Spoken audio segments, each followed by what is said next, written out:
Alors Alberto, bonjour. Bonjour. Vous êtes le dessinateur de Letter 44, Ouais. un comics que l'on pourrait qualifier de the West Wild Thing. C'est un peu difficile à qualifier tout à fait. Et il y a du monde qui l'a créé, bon, surtout Charles, comme un mélange entre House of Cards et 2001 Odyssée spatiale. Et ben oui, mais ça va bien, ouais. Alors, dans ce comics, on traite de différentes thématiques, effectivement, que ce soit l'arrivée au pouvoir d'un nouveau président, et où il y a une thématique, d'où le titre, la lettre 44. En fait, c'est la lettre que laisse son prédécesseur au nouveau pour lui dire en fait, j'ai fait ceci, j'ai fait cela, il y a cela en cours, les clés de la maison, gros bisous, salut, à bientôt. Voilà. Et dans votre cas, vous avez dessiné justement une scène extrêmement forte dès le départ, qui est, écoute gamin, en fait, t'arrives, tu penses que j'étais un gros connard, et dans les faits, pas du tout. Ouais. On s'est rendu compte qu'une race extraterrestre construisait quelque chose à la périphérie de notre système solaire. On ne comprend pas ce que c'est. Notre technologie ne nous permet pas de zoomer, pour ainsi dire, suffisamment bien pour voir ce qu'ils font. Vu que nous sommes une civilisation qui a fait des avancées technologiques majeures en cas de guerre, on part du principe que ça peut être une menace. Donc les États-Unis décident de créer un black budget pour pouvoir expédier un vaisseau spatial construit de briques et de broc pour pouvoir analyser la menace et voir s'il faut tenter de la détruire avant que ce soit elle qui le fasse. Voilà. C'est ça ? C'est ça, tout à fait. Ça, c'est les points de départ. Oui, voilà, c'est la grande trame principale. Ça, c'est les premières parties cool et ça démarre. Et ce qui est fantastique, c'est qu'à chaque fois, vous réussissez en fait à faire des cliffhangers absolument hallucinants. Oui. Vous les mettez super bien en scène. Il y a des scènes absolument dantesques, comme l'explosion nucléaire en Afghanistan, la base militaire allemande qui est complètement rayée de la carte par un laser orbital et ainsi de suite. Mais ce qui est fascinant, ça a été toute la civilisation extraterrestre qu'on présente par petites touches. Alors comment vous êtes-vous amusé, comment vous justement vous êtes-vous dit, tiens, on va représenter ça en forme d'une civilisation bio-organique, limite un peu des machines, quoi, finalement. C'est un peu, bon, ça partait toujours des idées de Charles au début. Il voulait faire une civilisation presque disparue. On va apprendre ça sur les Quatrième Temps qui vient de sortir cette semaine dernière. Et en fait, c'est les petits aliens carrés qui sont plus mécaniques. C'est une extension un peu de la conscience de builders, qui sont les aliens des espèces de plus organiques. Tout à fait. Donc, ils sont des extensions mécaniques, mais quand même, ils sont l'esprit organique de la civilisation qu'ils ont créée. Et pour refléter ça sur les aspects visuels, on a décidé, Charles avait l'idée des fractales en tête, et à partir de ça, j'ai fait la recherche des images, c'est quoi ça en fractal, comment ça se déroule, et j'ai arrivé jusqu'à un design un peu simple pour compenser un petit peu la complexité de l'histoire et du design du grand vaisseau alien, des chandeliers. Donc il fallait trouver un équilibre à niveau design entre tous les deux, donc, et à niveau histoire. On ne voulait pas faire des aliens trop habitués, trop humanoïdes. Et on voulait s'éloigner de ça. Et c'est comme ça qu'on est arrivé à faire des designs des aliens qu'on n'a pas vu encore, je crois. Non.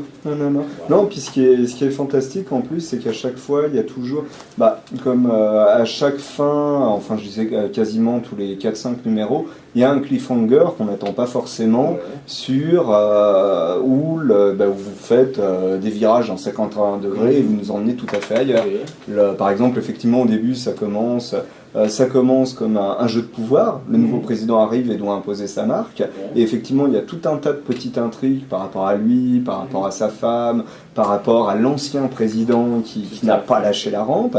Mais en même temps, à côté, il y a une guerre finalement encore. Enfin, comme le fait habituellement entre guillemets les États-Unis, il y a toujours des guerres en cours pour maintenir l'économie. Il y a un côté profondément SF justement au niveau militaire, vu que vous mettez en scène des technologies absolument démentielles. Puis il y a ensuite ce que j'appelle le House of Cards géopolitique, c'est-à-dire le rapport justement d'une superpuissance avec d'autres pays qu'elle considère un peu comme des gamins qu'il faut ramener un peu dans la cour de récréation pour leur dire écoutez, vous êtes bien gentils mais on sait quand même ce qu'on fait. Et à côté de ça, on s'aperçoit que nous, pauvres humains, par rapport à l'univers, on n'est rien. Ouais, exactement. Ça c'est un des points forts de l'histoire, je crois.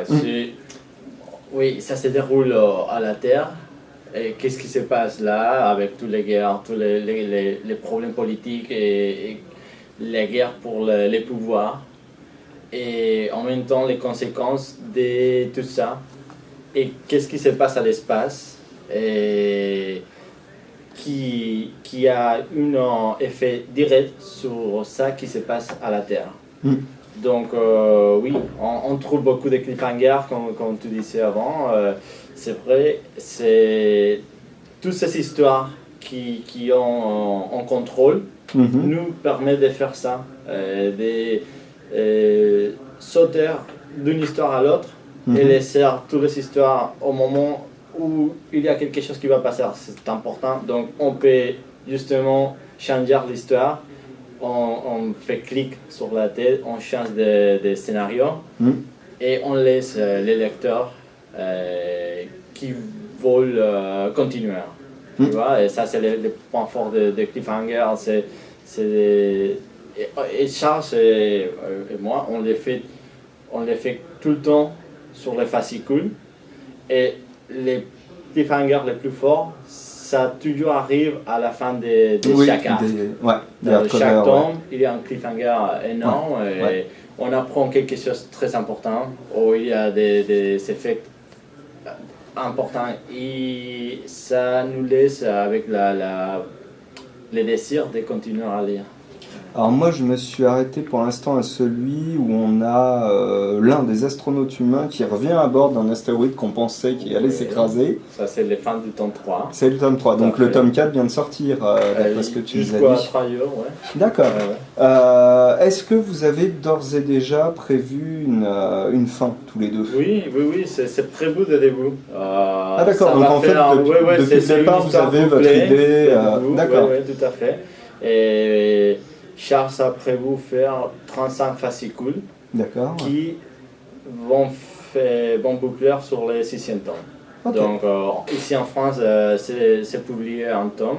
Oui. Et le 4e vient de sortir. D'accord, donc les 5e, exactement. Les 5e sont des fascicules qu'aux États-Unis ont sorti entre tomes. Et il raconte des histoires des personnages du vaisseau spatial humain. D'accord. Donc ça c'est pas moi qui les dessine, c'est fait par des différents dessinateurs.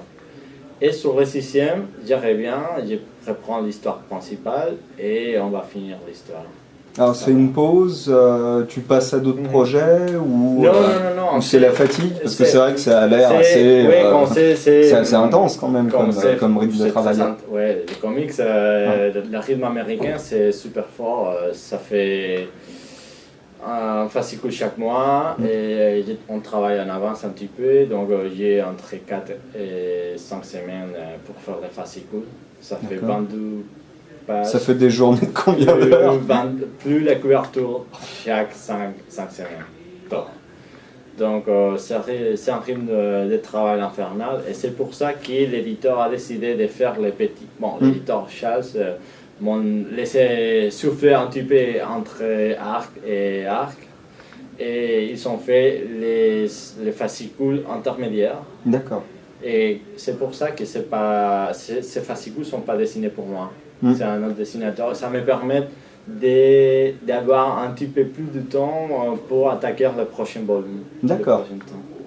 Voilà. Vous finissez souvent sur la corde, ce genre de travail, quasiment au dernier moment? Non, un petit peu en avance. Un petit peu en avance. Il y a des retours, ça se passe comment justement entre l'auteur et l'éditeur? Oui, on est en contact tout le temps. Vous êtes tout le temps, voilà, ça ne s'arrête jamais finalement. Un email où on est tous là. Et c'est ça qu'on échange. On envoie les scénarios, je les reçois, on en parle. J'ai fait les storyboards, j'envoie tout à l'éditeur et à les scénaristes. Et on discute s'il y a quelque chose qui ne va pas ou qui pense qu'on peut changer ou améliorer. Ils me disent, j'échange. On discute tout le temps, on est toujours en contact. Il y a des scènes justement dans le comics dont tu es particulièrement fier. Moi je dois avouer que la première représentation de l'énorme vaisseau extraterrestre, on se demande ce que c'est, on dit waouh, c'est. Puis justement, quand l'extraterrestre explique aux terriens, où eux pensaient que c'était une arme qui était destinée à les détruire, ils disent pas du tout, c'est pas pour vous, la séquence était purement magique. Toute la séquence de la naissance de la petite, puis tout justement la mise en place de l'écosystème propre au vaisseau spatial, où chacun, ça faisait très Robert Heinlein, chacun pouvait coucher avec l'autre si l'autre était d'accord pour éviter de péter un plomb.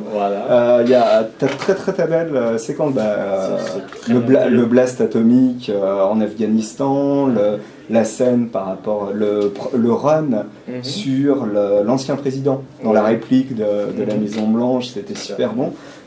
Et toi, justement, quelles sont les scènes qui t'ont le plus à la fois apporté ou qui t'ont vraiment parlé quand tu faisais la dessiner, ou à la fin tu les regardes, tu te dis franchement. De mon côté, c'est toujours un petit peu.